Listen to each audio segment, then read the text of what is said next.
right now. And sitting at Cottages number 6 at Riverside Park, John Pano. Calusa John. Hello everyone, this is Calusa John. We're here at Riverside Park, cabin number 6, the Artist Cabins. What a beautiful park today. You know, there's people out in the park, everybody's around. You're with Calusa John, Kayak Loco Aaron, and Max Iguana. Max, our old buddy, he's been with us for the last couple of years now, and he just loves it here.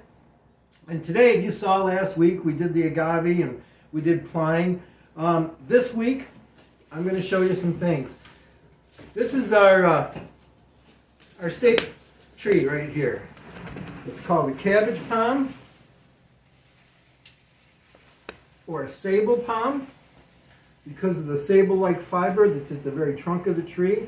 If you look close, you see all these hairs on here. Now remember last week we talked about plying. Well, all these hairs can be pulled off. And as a matter of fact, that's what the Calusa Indians used and did. And they can be plied because you have all this hair-like substance. It gets pretty strong, doesn't it, John? Yeah, it does. Once you start doing the ply on it. Now you pull the top off. You can use the tops to do things like, you get a little hot here. You want to fan yourself.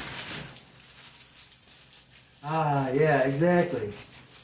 All right. As a matter of fact, there's actually a screen print I saw with, I think it was from Lemoyne, with the Calusa King being fanned by slaves with palm fronds. So these palm fronds were used for all kinds of things. Not just the fact that you can eat the heart and you can eat the berries.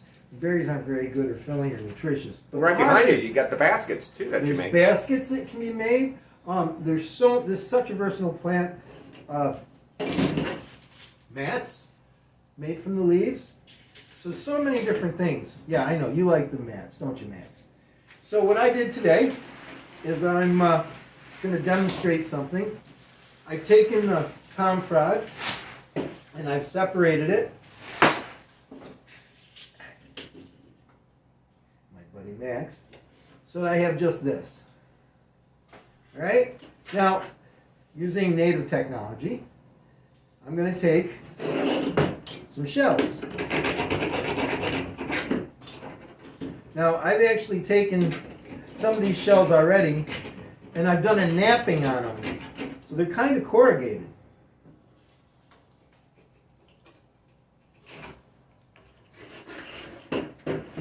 Oh, look at that. That's the problem is, and everything's replaceable. So you just grab another one and you start with another one.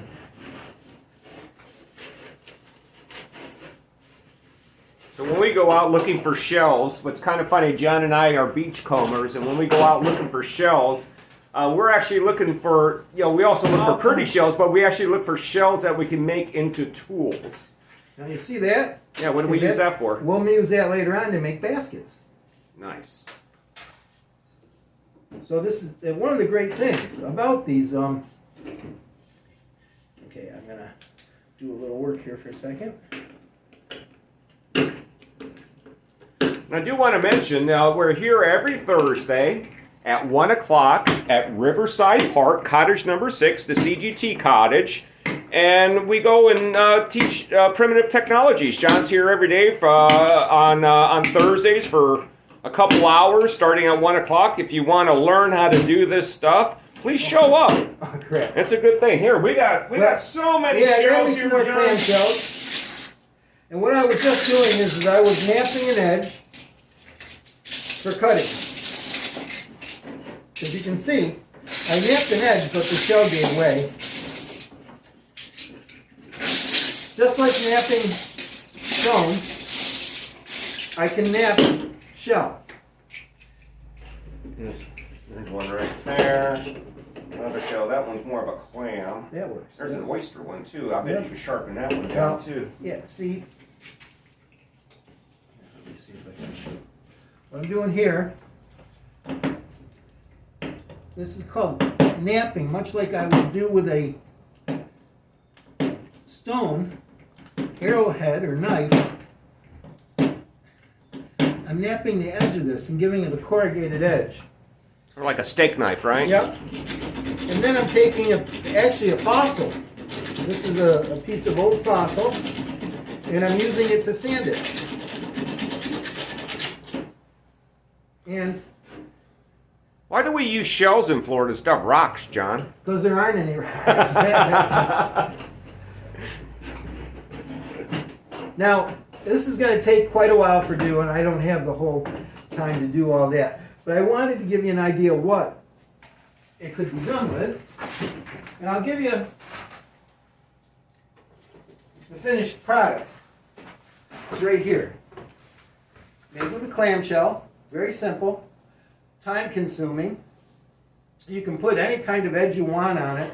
You can also use things like shark tooth knives. Okay? Oh, look at that. It actually works really well. Actually, I was looking for another one that I had here. I've got a bigger one that works really good at this. You can use either edge. But I couldn't find it, and I'll have to dig that out for the future. But okay, once you've got it down to the shape you want, making an arrow or a spear out of these for throwing, notice the end is a little thicker here than it is at this end. It's for weight purposes. Ah, nice. So that it's weighted right. Feathers, 3 feathers.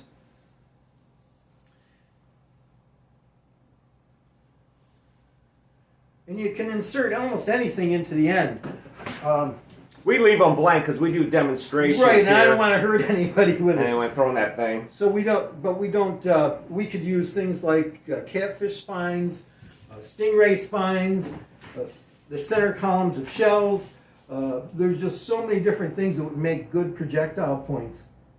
And as a matter of fact, Ponce de Leon was killed by an arrow thrown from an atlatl.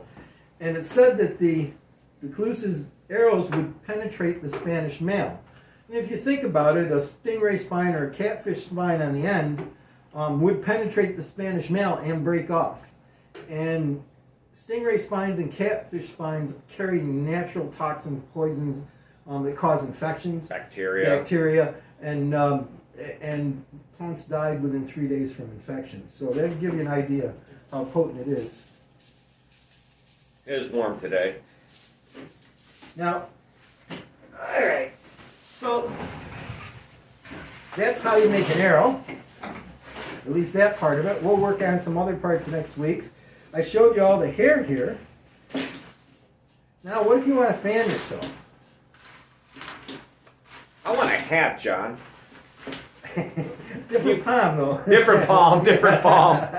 Now, a lot of people get confused with the sable palm or the cabbage palm with another saw palmetto. With a saw palmetto, and Right. they do look similar. Can you use them just like that? I use the saw palmetto for baskets and for hats. There can be used for an assortment of different things. A lot of the other palms that you see here that aren't native palms, they're you'll see people making all kinds of things out of them. And there's a reason why. Why's that? See how this palm is shaped and it's got this curved in convex Yeah, part? yeah. It makes it hard to make different things. But the other palms are flat. Ah, And they make it easy to weave into different things. When I do a fan, all I do is I start with one side and I fold it across, tuck in and out, just a matter of weaving. what, just going in between each one and just Yep, going back and over forth? under, Over and under, over and under.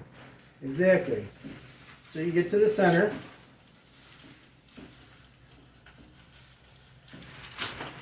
Do the same thing on the other side. Now I usually pick a part way up. I don't do it right at the very base.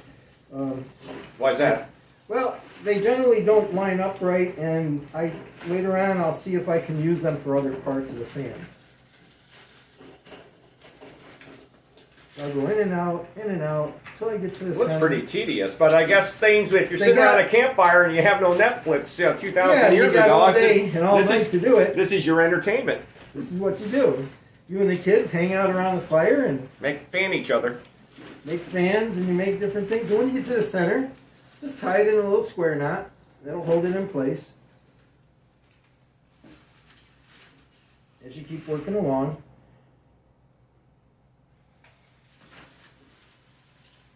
Now we're here every Thursday afternoon at 1 o'clock.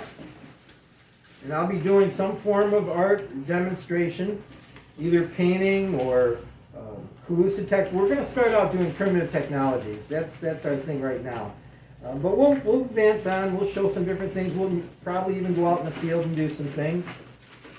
We have a beautiful park here, Riverside Park. We have a lot of natural resources within the park. There's cabbage palms everywhere. We also have strangler figs everywhere too in the park, and so we use what our natural surroundings are here locally and kind of make this stuff. Over and under, opposite patterns. You just keep working it.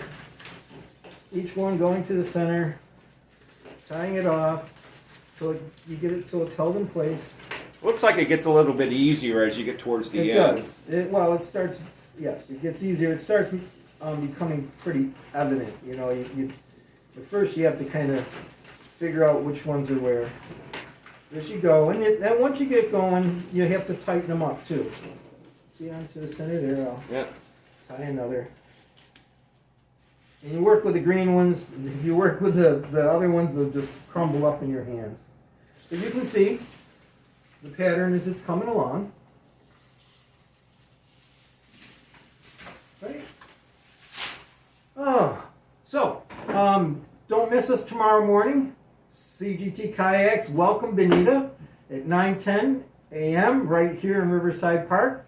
It'll be Max again. Where are you, Max? Come on out. Max will be with us. Yeah, I'll be with us too. Kayak Local Aaron. We're going to be talking about what's happening in the city. A lot of different things are happening. We talk about what's happening in downtown here. Geez, I drove past, was a Chartreuse. Boy, a big crowd there last night. They're just packing them in. Packing them in. As a matter of fact, I was talking to Peggy, the owner there, and she was telling me if you want to come down now, the best nights there are the weeknights, because on Fridays and Saturdays they're wrapped around the corner in a line. They have some live entertainment there. I know they run live entertainment to about 10 o'clock, and boy, they're open till 2 o'clock in the morning. So I posted some beautiful pictures of the place. We saw that. Remember you and I went over? Yeah, we saw that on the Alliance Facebook page. So thanks, John, for posting that. A lot of good things coming to Bonita Springs. We're going to be talking about it tomorrow. We got a wonderful 4th of July celebration happening here with fireworks in downtown Bonita. Getting back some normalcy. Really kind of wish we could have our parade, but it's still a little too close. Yeah, it's not going to be quite. I was talking to them the night before last, and it's not going to be what it has been in the past. That'll probably happen next year. Start ramping up and start getting back to normal, but it's nice seeing some normalcy out there. I was at Iguana Mia's last night, and we were talking about Max with the iguanas and everything. I had beef tacos though, so I didn't had no iguana tacos last night, but it's so Max is always here with us. If you want to see him on Thursday, we're here on Thursday. Yeah, come on in, see us live. The door's open. Well, it's closed today because it's so hot. Outside. But the open sign is out there, and you're welcome to come in and check us out and see the fans and see the different things that we do here. Talk to us. This is an artist cabin that just happens to have some kayak stuff in it. So.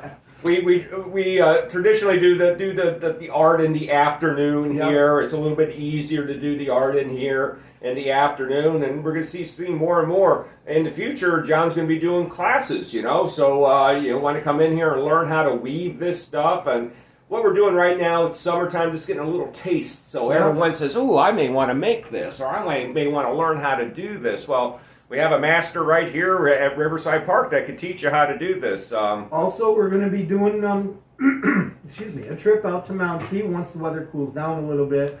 Won't be doing it in the middle of summer because of the rain, the mosquitoes. Oh, mosquitoes will carry you away out there. It's just nuts. But we are planning to take a run out there once the weather gets better. How did the Calusa live out there? Well, to start off, they cleared all the property, so it wasn't covered with plants. Okay. And I suspect that they didn't have a lot of places where mosquitoes were able to breed. Yeah. On the same token, the water they had and used would have been a freshwater spring. It probably would have been moving. So I think that was one way. The other thing is we know they painted themselves. Yeah. And I wouldn't be surprised. The paint, I know if you get a heavy oil or something on your skin, the no-seams can't get to you. Yeah, that can't get to you. So They probably had skin like leather because they wore hardly any clothes. yeah, exactly. In that That's the Florida other sun. thing is, these people were tough people. Absolutely. Well, that's it for today. Remember, come on down on Thursdays afternoon, afternoon art here in Riverside Park in Bonita Springs. Artist cabin number 6. Come number 6, and now some of the other cabins are opened up too during the day. We've been talking to those artists, so I expect you'll see some of them here too. We're going to also, since COVID and the pandemic is kind of easing up a little bit, where we also want to reorganize an art night again here. So we had a very successful art night here prior to the pandemic, and wanted to get through a couple of these hot summer months so we could get those cool evenings again and invite some artists here and come on down to Riverside Park. We've got a lot of nice art down here. Check us out tomorrow morning. Find out what's going on here in downtown Bonita. Welcome, Bonita. Take care, all. Bye-bye. Bye.